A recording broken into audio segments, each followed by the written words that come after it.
ওয়াল আসর, কসম ওই সময়ের কসম যেই সময়ের মধ্যে বান্দা ভালো মন্দ সব করে থাকে। কারণ বান্দা নেকের কাজ করুক আর গুনার কাজ করুক, যেই কাজই করে না কেন, দিনের বেলায় করুক অথবা রাতের বেলায় করুক, সব সময়ের মধ্যেই বান্দা করে থাকে। সময়ের বাইরে বান্দার কিছু করার উপায় নাই। এই জন্য আল্লাহ তাআলা এই সময়ের কসম খাইয়া বলেন, ও আমার বান্দা, বান্দারে ওই সময়ের কসম যেই সময়ের মধ্যে তুমি ভালো মন্দ সব কিছু করিয়া থাকো। ও বান্দা, ইন্নাল ইনসানা লাফি খুসর, নিশ্চয় সব মানুষগুলা ক্ষতিগ্রস্ত। আল্লাহ এই সময়ের কসম খায়া বলেন সব মানুষগুলা ক্ষতিগ্রস্ত। আল্লাহ যদি এই পর্যন্ত বইলা আর সামনে না গাইতেন তাহলে আপনার আমার আর উপায় ছিল না। এজন্য আল্লাহ তাআলা আমাদেরকে দয়া কইরা মায়া কইরা সব মানুষ থেকে আলাদা করে দিয়েছেন। আল্লাহ পরবর্তী আয়াতে বলেন, ইল্লাল্লাযীনা আমানু ওয়া আমিলুস সালিহাত,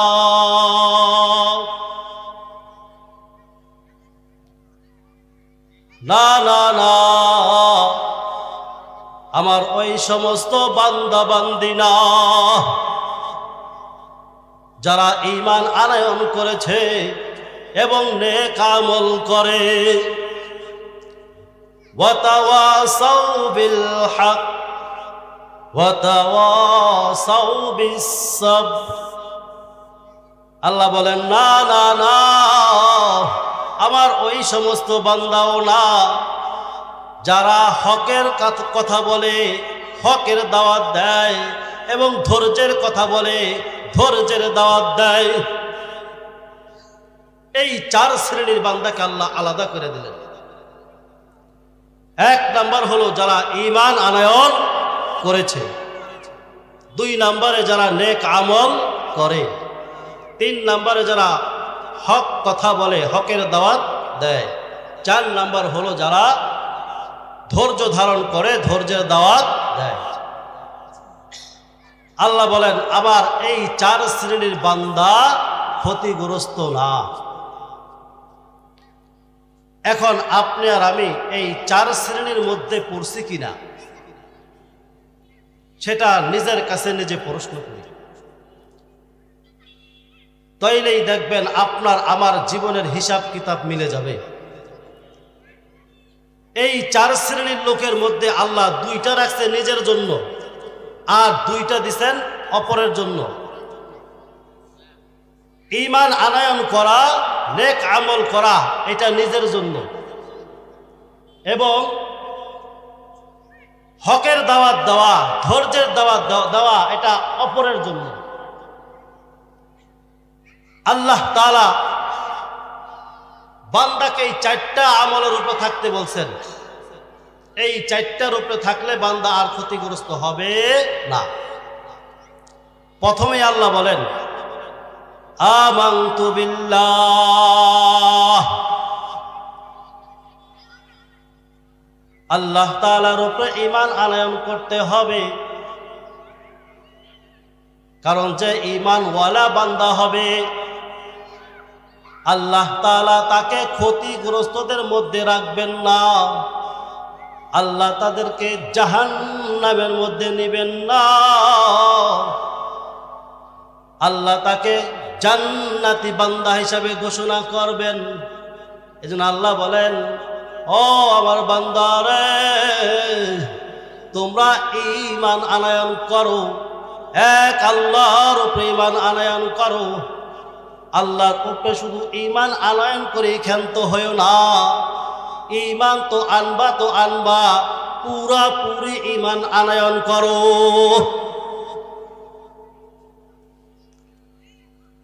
লা তুশরিকু বিহি শাইআ, আল্লাহর সাথে কাউকে শরীক করিও না।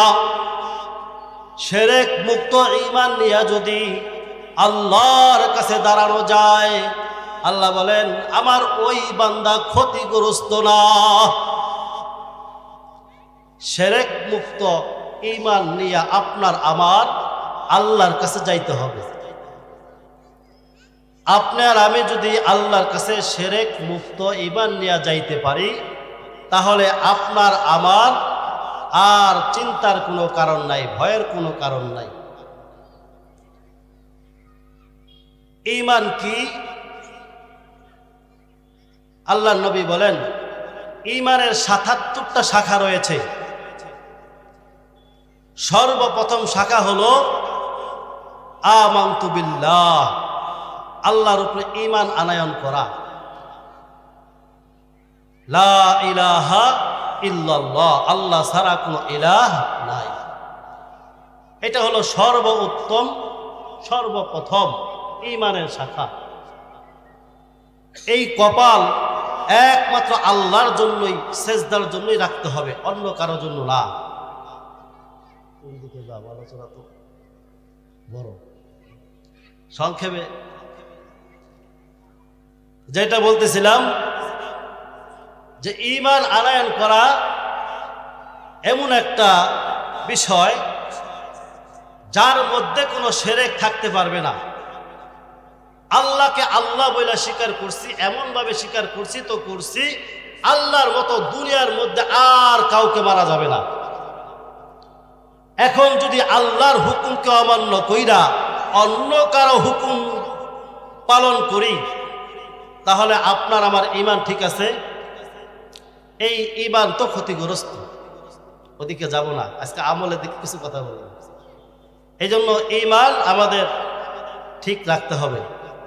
ঈমান ঠিক রাখার জন্য, কলবকে জিন্দা রাখার জন্য বুজুর্গানে দিন সবক দিয়া থাকেন, বেশি বেশি জিকিরের তালিম দিবা, বেশি বেশি জিকির করবা। লা ইলাহা ইল্লাল্লাহ, লা ইলাহা ইল্লাল্লাহ, লা ইলাহা ইল্লাল্লাহ, লা ইলাহা ইল্লাল্লাহ, লা ইলাহা ইল্লাল্লাহ, লা মাহবুবা ইল্লাল্লাহ, লা মাহবুবা ইল্লাল্লাহ, লা মাহবুবা ইল্লাল্লাহ, লা ইলাহা ইল্লাল্লাহ, লা ইলাহা ইল্লাল্লাহ, লা ইলাহা ইল্লাল্লাহ, লা মাকসুদা ইল্লাল্লাহ, লা মাকসুদা ইল্লাল্লাহ, লা মাকসুদা ইল্লাল্লাহ, লা ইলাহা ইল্লাল্লাহ। বলি লা ইলাহা, লা ইলাহা ইল্লাল্লাহ, লা ইলাহা ইল্লাল্লাহ, লা ইলাহা ইল্লাল্লাহ।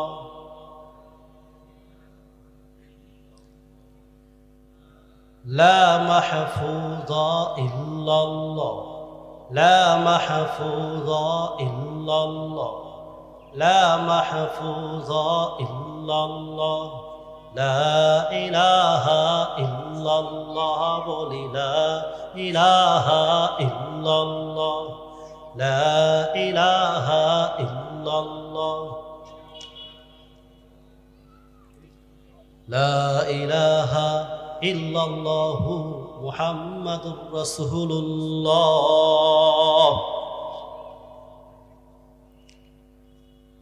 আল্লাহ তাআলা জিকিরের মাধ্যমে বান্দার কলবকে জিন্দা করার জন্য বলেছেন। বান্দার অন্তরে জিকিরের মাধ্যমে তরুতাজা হয়ে যায়। বেশি বেশি ইল্লাল্লাহর জিকির করলে শিরক থেকে মুক্ত থাকা যায়।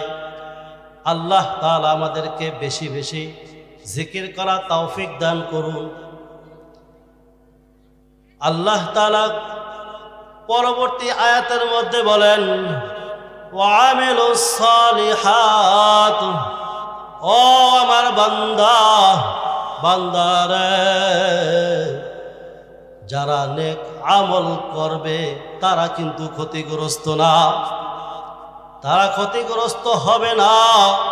ও আমার বান্দা বান্দারে, নেক আমল হলো আমি আল্লাহ তাআলার ইবাদত করা, আমি আল্লাহ তাআলার নামাজ পড়া, রোজা করা, হজ করা, যাকাত দেওয়া, দান সদকা করা, এরকম ভাবে দ্বীনি ইলম শিক্ষা করা, অন্যায়ের সাথে লিপ্ত না হওয়া, ভালো কাজগুলা করা। ও আমার বান্দা, যত নেক আমল আছে সব তুমি করবা, এবং বদ আমল যা রয়েছে, খারাপ আমল যা রয়েছে, খারাপ কাজ যা রয়েছে, তার মধ্যে তুমি লিপ্ত হবে না। আমি আল্লাহ তাআলা তোমাকে ঘোষণা দিয়া দিলাম, ও আমার বান্দা বান্দারে, তুমি কিন্তু ক্ষতিগ্রস্ত না, তুমি আমার জান্নাতি বান্দা। এজন্য নেক আমলের মধ্যে, ইবাদতের মধ্যে সবচাইতে উত্তম ইবাদত হইল নামাজ। আর নামাজ আদায় করার জন্যে আপনার আমার পবিত্রতা অর্জন করতে হয় ওযুর মাধ্যমে, গোসলের মাধ্যমে, তায়াম্মুমের মাধ্যমে। আল্লাহর নবী সাল্লাল্লাহু আলাইহি ওয়াসাল্লাম বলেন, মিফতাহুল জান্নাতিস সালাহ ওয়া মিফতাহুস সালাতুত তুহুর, নামাজ হলো বেহেশতের চাবি, আর নামাজের চাবি হইল পবিত্রতা। আমার যে বান্দা বান্দি পবিত্রতা অর্জন করিয়া আমি আল্লাহকে একবার আল্লাহ বলিয়া ডাক দিবে, আমি আল্লাহ তাআলা সহ্য করতে পারি না, আমি আল্লাহ তাআলার আরশ পর্যন্ত থরথর করিয়া কাঁপতে থাকে। ও আমার বান্দা বান্দারে, তুমি পবিত্র হইয়া আমি আল্লাহকে আল্লাহ বইলা ডাক দাও। আল্লাহু আকবার। পবিত্র আমরা কেমনে হব? ইমাম কালবী রাহমাতুল্লাহি আলাইহি তার কালবী নামক কিতাবের মধ্যে লেখেন, জাহেরি ওযু এবং বাতিনি ওযু, যেই ওযু করার মাধ্যমে বান্দার ভিতর এবং বাহির দুইটাই পবিত্র হয়ে যায়, তিনি কিতাবের মধ্যে লেখেন, এমন এক ওযু যার নাম ছিল হাতেম আল আসাম, তিনি এই ওযু বানাইতেন, যেই ওযু বানাইয়া নামাজের মুসল্লায় দাঁড়াইয়া আল্লাহু আকবার বলার সঙ্গে সঙ্গে এরকম ভাবে তিনি তাকায় দেখতেন, সামনে দেখতেন আল্লাহ, পিছনে দেখতেন মালাকুল মউত আজরাইল, ডাইনে দেখতেন জান্নাত, বামে দেখতেন জাহান্নাম। ও দোস্ত, এরকম ভাবে পবিত্রতা অর্জন করিয়া যদি আল্লাহর সামনে দাঁড়ানো যায়, আল্লাহ তাআলা তার ওই বান্দার ডাকে সাড়া না দিয়া পারে না। এই জন্য আল্লাহর নবী বলেন, নামাজ পড়ার আগে পবিত্রতা অর্জন করো, এমন ভাবে পবিত্রতা অর্জন করো যেই পবিত্রতা অর্জন করলে তোমার ভিতর এবং বাহির দুইটা পবিত্র হয়ে যায়। কিতাবের মধ্যে লেখে, হাতেম আল আসাম এমন ভাবে ওযু করতেন, ওই জমানে একজন ব্যক্তি ছিল যার নাম ছিল ইসাম। এই ইসাম পাগল পারা হয়ে গেছে, আমি কিভাবে নিজেকে পবিত্র করব, আমি কিভাবে পবিত্র হই আল্লাহকে আল্লাহ বইলা ডাক দিব, আমার আল্লাহ আমার ডাকে সাড়া দিবে, আমি কিভাবে এরকম পবিত্রতা অর্জন করতে পারি। চিন্তায় পড়ে গেছে, সারা পৃথিবীর মধ্যে খুঁজতে খুঁজতে খবর পেয়ে গেছে ওখানে একজন লোক আছে হাতেম আল আসাম নামে, যিনি এরকম ভাবে ওযু বানায় যেই অজুর মাধ্যমে তার ভিতর এবং বাহির পবিত্র হয়ে যায়, আল্লাহকে আল্লাহ বইলা ডাক দিলে আল্লাহ আর সহ্য করতে পারে না, তার বান্দার ডাকে সাড়া দেয়।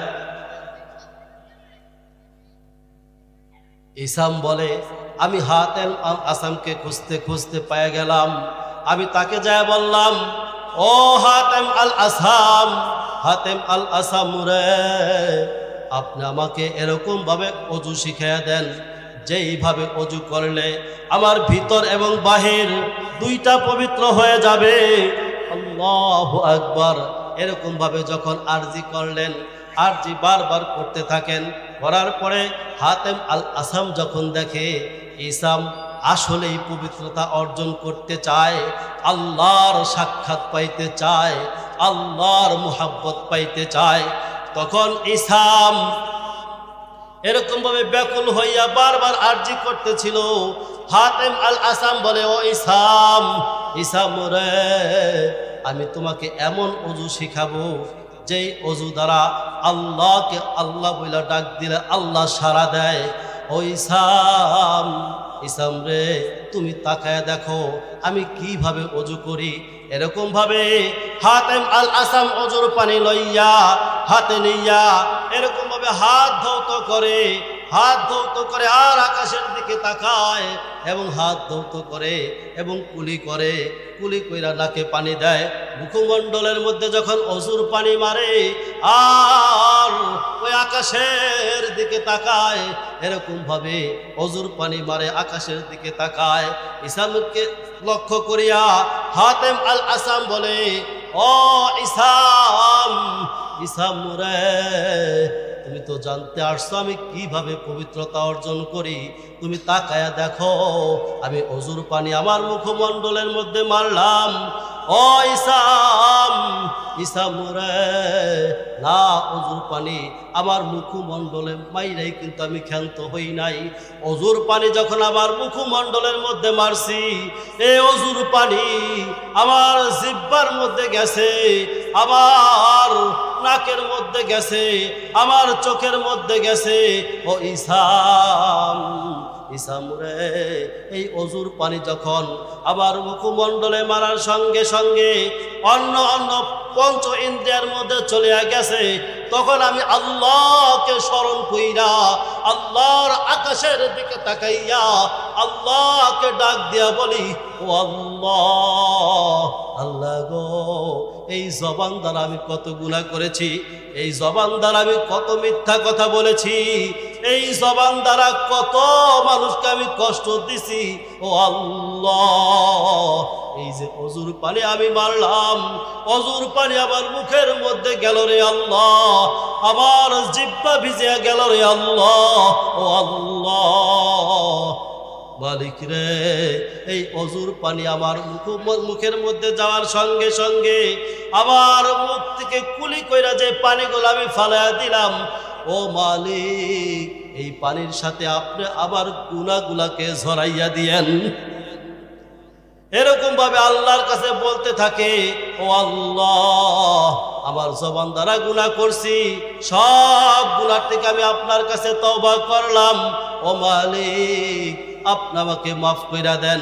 এরকম ভাবে আল্লাহর কাছে ফরিয়াদ করে হাতেম আল আসাম বলে, ও ইসাম, ইসাম রে, তুমি তো দেখো অজুর পানি আমার মুখমণ্ডলের মধ্যে মারছি, না না না, এই অজুর পানি যখন আমার চোখের মধ্যে যায়, আমার চোখের মধ্যে যাওয়ার সঙ্গে সঙ্গে আবার চোখের গুনার কথা মনে পড়ে যায়।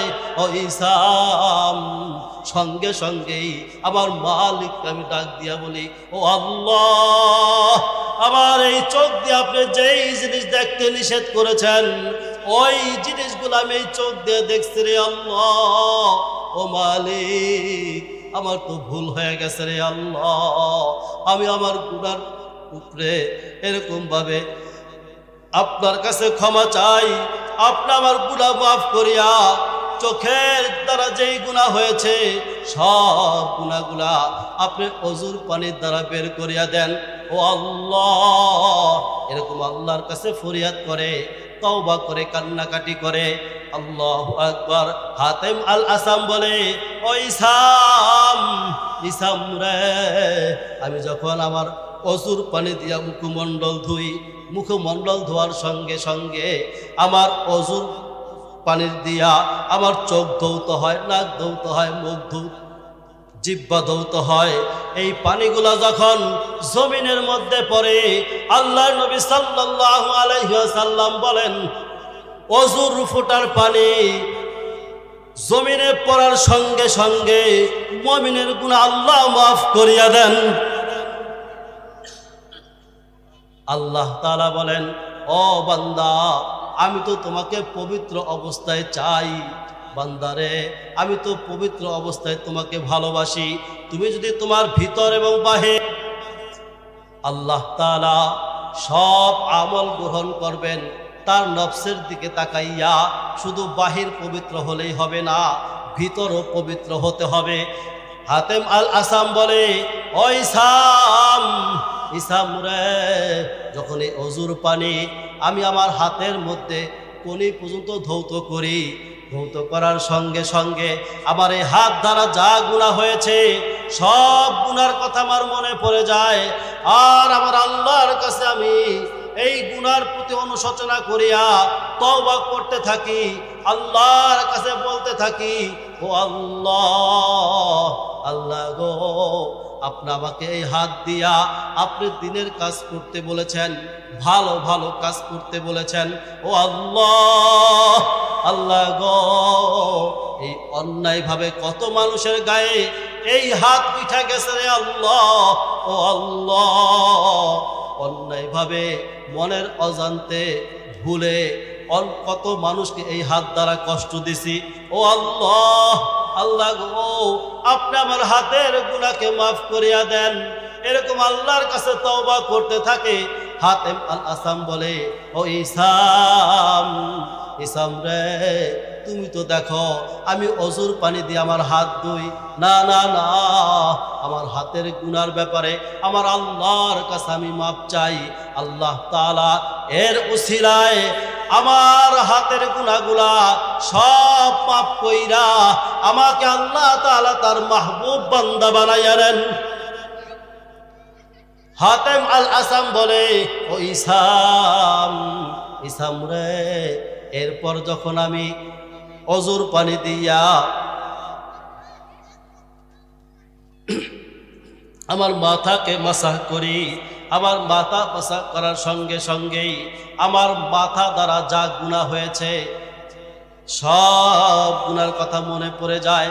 আল্লাহু আকবার। মাথা দ্বারা আবার কিভাবে গুনাহ হয়? ও দোস্ত, মানুষকে মানুষ ধোঁকা দেয়, মানুষকে মানুষ বুদ্ধি দিয়া ঠকায়, মানুষকে মানুষ এমন কুমন্ত্রণা দেয়, তার এরকম ক্ষতি হয়ে যায়, দুনিয়া এবং আখিরাত ধ্বংস হয়ে যায়। সব তো এই বুদ্ধি দিয়েই করে। ও দোস্ত, একটু চিন্তা করে দেখছেন নাকি আল্লাহ তাআলা যদি সামান্য একটু আপনার মস্তিষ্কটাকে ঢিলা করে দিতেন, ও দোস্ত, সারাদিন উলঙ্গ হইয়া রাস্তায় রাস্তায় ঘুরতেন। আল্লাহ তাআলা তা না কইরা আপনার মস্তিষ্ক সুস্থ রাখিয়া আপনাকে জ্ঞানী গুণী বানাইছে। ওই জ্ঞান দিয়া মানুষকে ঠকাইয়া, মানুষকে ক্ষতি কইরা আল্লাহর কাছে কখনোই পার পাওয়া যায় না।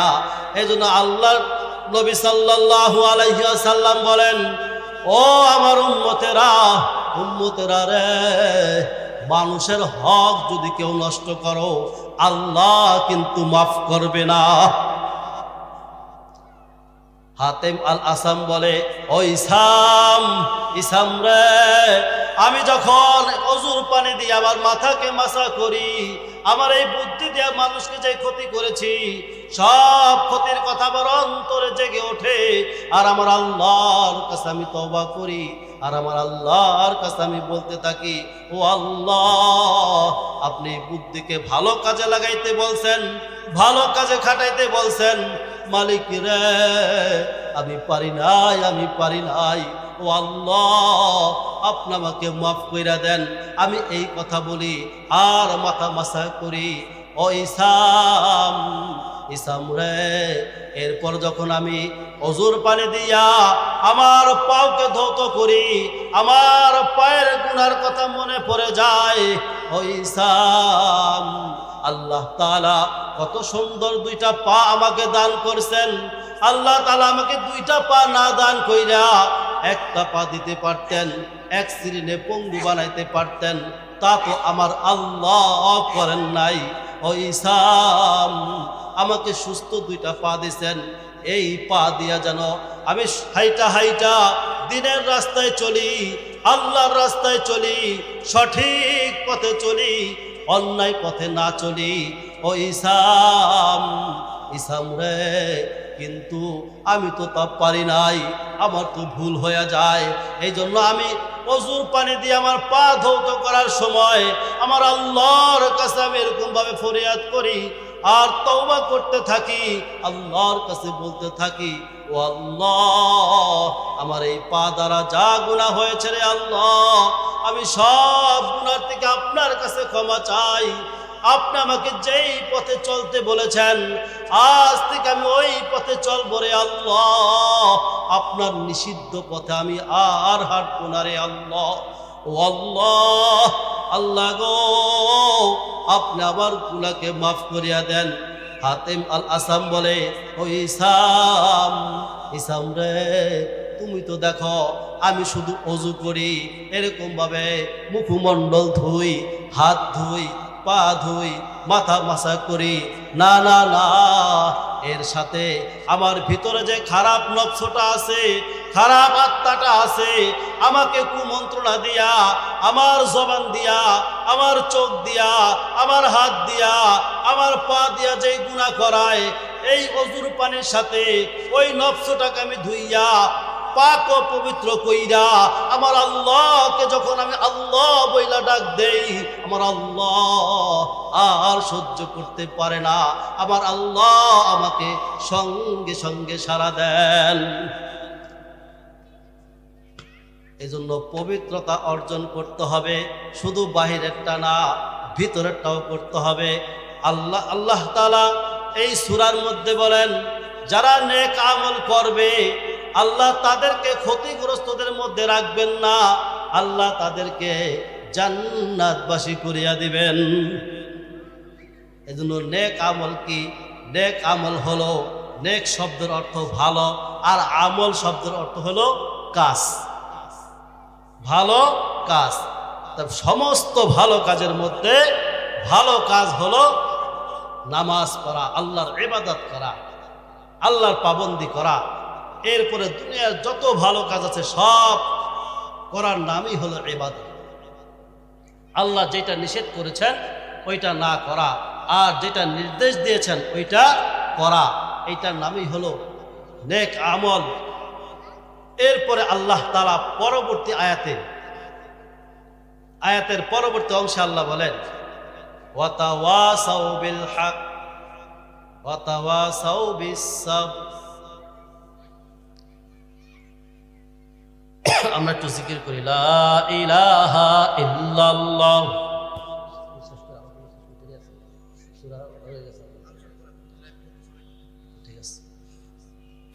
লা ইলাহা ইল্লাল্লাহ, বলি লা ইলাহা ইল্লাল্লাহ। সুবহানাল্লাহ, আলহামদুলিল্লাহ, লা ইলাহা ইল্লাল্লাহ, বলি লা ইলাহা ইল্লাল্লাহ। জোরে, লা ইলাহা ইল্লাল্লাহ, লা ইলাহা ইল্লাল্লাহ, লা ইলাহা ইল্লাল্লাহ।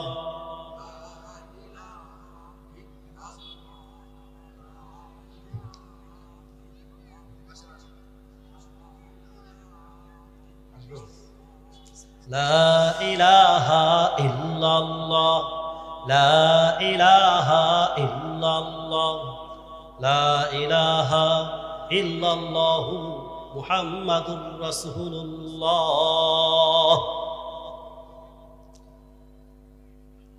যা বলতেছিলাম, সূরা আসরের মধ্যে আল্লাহ তাআলা সময়ের কসম খাইয়া বান্দাকে বলে, ও বান্দা, সবাই কিন্তু ক্ষতিগ্রস্ত। ওই 4 শ্রেণীর মানুষ ক্ষতিগ্রস্ত না, যারা ঈমান আনয়ন করেছে, নেক আমল করে এবং সৎ কাজের আদেশ দেয়, অসৎ কাজের নিষেধ করে। ও বন্ধু, সৎ কাজের আদেশ দেওয়া অনেক কঠিন কাজ। সৎ কাজের আদেশ মানেই হলো হক কথা বলা। হক কথা বলা অনেক কঠিন কাজ, কারণ হক কথা বললে মানুষের জনপ্রিয়তা কমে যায়, ভালোবাসা কমে যায়, শত্রু বৃদ্ধি হয়। কিন্তু যাই হোক না কেন, আমার আল্লাহ তাআলা খুশি হন। আমার আল্লাহ খুশি তো দুনিয়ার সব মানুষ যদি বেজার হয়ে যায়, আমাদের কিছু যায় আসে না, কারণ আমরা হইলাম মুমিন। মুমিন বান্দা সব সময় হকের কথা বলবে, বিপদের মধ্যে থাকলেও হকের কথা বলবে, সুখের মধ্যে থাকলেও হকের কথা বলবে। এরকম মুমিন বান্দা কখনোই হক থেকে নিজেকে বিচ্যুত করতে পারে না। ও বন্ধু, হক কথা বলতে যাইয়া বুজুর্গানে দিন আইম্মায়ে উলামায়ে কেরাম অনেক কারা নির্যাতন ভোগ করেছে, অনেক জুলুমের শিকার হয়েছে, কিন্তু হক কথা ছাড়ে নাই। আল্লাহর নবী সাল্লাল্লাহু আলাইহি ওয়াসাল্লাম বলেন, হকের উপরে আমার যে উম্মত অটল থাকতে পারবে, আল্লাহ তাআলা তার জন্য জান্নাতের ঘোষণা করে দিবেন। এই জন্য হকের উপরে থাকা, হকের উপরে চলা, এটা যদিও কঠিন, কিন্তু এইটা করলে আপনি আর আমি এই 4 শ্রেণীর মধ্যে পড়ি। এরপরে হলো ধৈর্যের কথা বলা। এটা খুব সহজ, ধৈর্য ধারণ করা। ধৈর্য ধারণ করা এটা খুব সহজ আমল। নিজেও ধৈর্য ধারণ করব, অপর ভাইকেও ধৈর্যের কথা বলবো। কিন্তু ধৈর্যের ব্যাখ্যা আরেকটা আছে। আরেকটা ব্যাখ্যা হলো বান্দাকে গুনাহ থেকে ফিরাইয়া জান্নাতের কথা বলা এবং বলা, ভাই তুমি গুনাহ থেকে ফিরো, ধৈর্য ধরো, আল্লাহ তোমার জন্য আমার জন্য মহা জান্নাত রেখে দিয়েছে। এটাও ধৈর্যের ব্যাখ্যার মধ্যে আসে। আল্লাহ তাআলা এই টুটাফাটা কথার মধ্যে আমাদেরকে আমল করা তৌফিক দান করুন। ওয়া আখিরি দাওয়ানা আলহামদুলিল্লাহি রাব্বিল আলামিন।